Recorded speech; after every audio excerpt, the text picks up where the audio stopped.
حضرت عائشہ صدیقہ رضی اللہ تعالی عنہا کو نا حضرت عثمان غنی رضی اللہ تعالی عنہ نے ایک خادمہ رکھ کے دی تھی، کہا اماں جی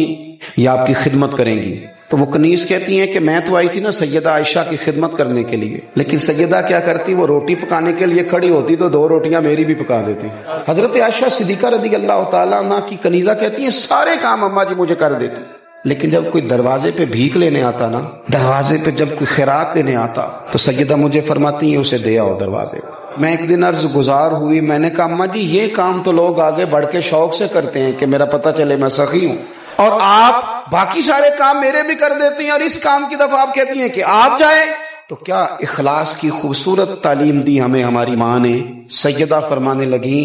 جب کوئی کسی کو کوئی چیز دیتا ہے تو وہ شکریہ ادا کرتا ہے، جزاک اللہ کہتا ہے، دعا دیتا ہے، اور جب تو اسے دے گی نا میری طرف سے تو رب کو تو پتہ ہے نا کون دے رہا ہے، وہ دعا بھی تجھے دے جائے گی، شکریہ بھی تیرا ادا کر جائے گی۔ میں چاہتی ہوں میں نے جو بھی اجر لینا ہے اپنے رب کریم سے لینا ہے، شکریہ بھی تیرا ہی ادا کر جائے۔ لیکن ہمارے ہاں کیا ہوتا ہے، سگا بھائی اسے ضرورت پڑ جائے نا تھوڑے سے پیسوں کی تو اپنے بھائی سے نہیں مانگتا، وہ دور کسی دوسرے ضلع میں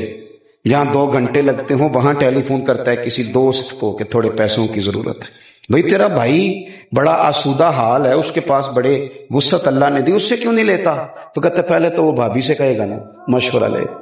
پھر وہ گلی محلے میں بتائے گا کہ اوہو دیکھو پھر یہ ہر وقت مجھے کسی نہ کسی مصیبت میں ڈالے رکھتا ہے، دینے ہیں کہ نہیں دینے، رسوائی کر دے گا۔